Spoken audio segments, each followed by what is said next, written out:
Okay, Tim, let's start with you on this one. What do you think about President Obama's environmental proposal?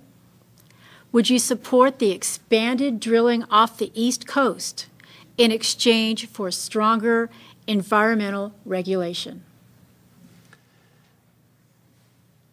I'm not a supporter of increased oil drilling.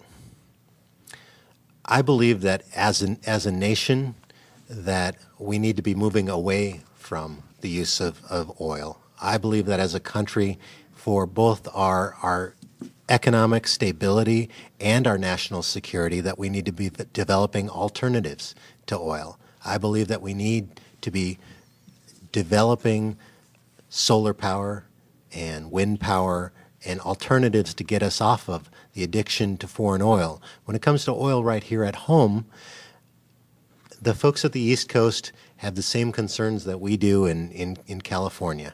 We live in a beautiful place. If you live along the coastline, the last thing that you want is what Santa Barbara experienced in 1969, which was the precursor to the modern environmental movement, is a blowout and a big oil spill along our coastline. We live in an area that deserves protecting, and so do the folks on the East Coast. We live in an area that has significant tourist-based economy.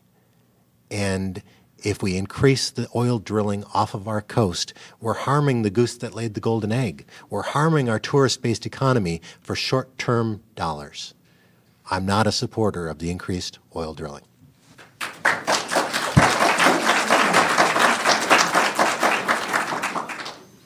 Marie, same question. I also do not support the increased oil drilling. One of the reasons for this proposal is to get us off of foreign oil.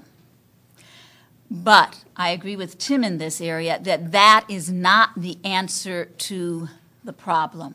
The answer to the problem is to develop renewable energies, to develop solar energy, to develop wind energy, to develop solar thermal energy, and we can do it. We have the resources already that can pull us off the grid with renewable energies, so that can get us off of coal, can get us off of oil. We just need to have the incentives to be able to develop those industries so that we can produce sufficient power. And so I do not support increased oil drilling because it's just replacing more oil, but locally with foreign oil. And in terms of the environment, like I said at the beginning, we are past the point of where we can return. We have simply got to get the political will to get us off of burning fossil fuels. Thank you. Okay, Marie. How can our schools better educate our children in the 24th District to meet the demands of our employers?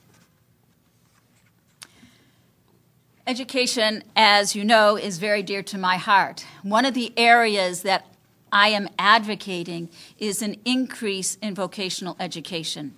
I think that 30 years ago, what we did in this state, pulling vocational education out of the schools and setting the trend for the nation, was absolutely the wrong approach to education, and we are suffering the result of that today.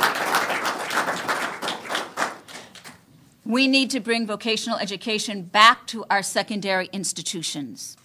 Every child should have the opportunity to take a class in career development, in an occupation, in vocational education. And it's the way we learn. We learn by doing.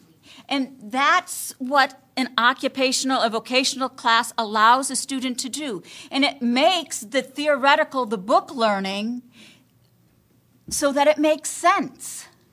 And by bringing it back and allowing students that opportunity, our students will be better prepared. And I'm not sure in my 3 minutes I have time to tell a story, but I have this story that I love to tell. And it's In Oak Park, one of the things that I've really advocated is bringing back vocational education. We started a woodworking class. We can fill every single woodworking class that we have. The reason that we can't offer more is because of the funding. Nonetheless, we do have the class. There was a student that was building a high chair for his girlfriend, and the legs kept splaying out. And so he asked his instructor, and he says, "What can I do to fix this?" And the instructor says, "Well, you need some braces in there." So the kid went and he hammered some braces in, and it didn't work. The legs continued to splay out. And so he went back to the instructor, and he says, "It didn't work." And the instructor looks at the chair and says, "Did you consider the angles?" And the kid said, "Well, that's geometry." And the instructor says, "Yes, it is." And so that makes the point that vocational education is integral to the book learning. And so we need to do that both at the secondary level and at the community college level. And as a member of the biology department at Oak Park, like I said, I've been integrally involved in the biotechnology program, making that work and training students for jobs in the 24th district. Thank you.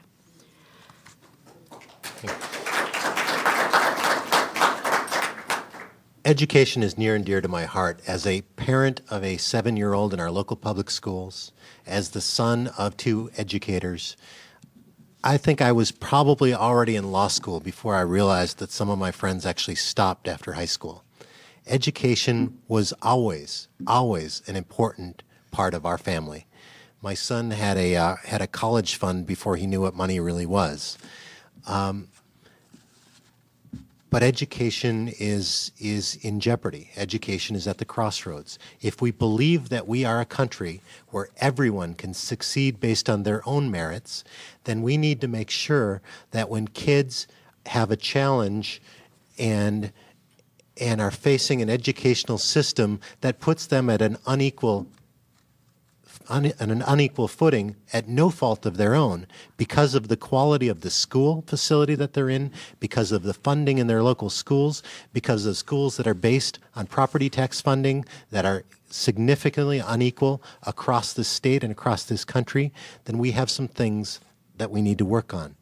The math and science and technology are issues that give us the opportunity to create the products, the cures, and the technologies of the future to solve all of the problems that we face as a society, whether it be health challenges in a family, people that are dealing with cancer or Parkinson's or diabetes, or whether it be the technologies to cure the pollution and the problems that we face. Education is the answer. It's the great equalizer, and it's the opportunity that we have to make sure that we're leaving the world a little bit better than the one we found. Okay, we have time for one more question. I'm going to take this last question because it's from tonight's audience. It's a 2-part question about education and water. I'm going to omit the part on on education because we have discussed that. So what will you do to help the state conserve water? And let's start with you, Tim. The conservation of water is a major issue and a multi-part issue. It starts with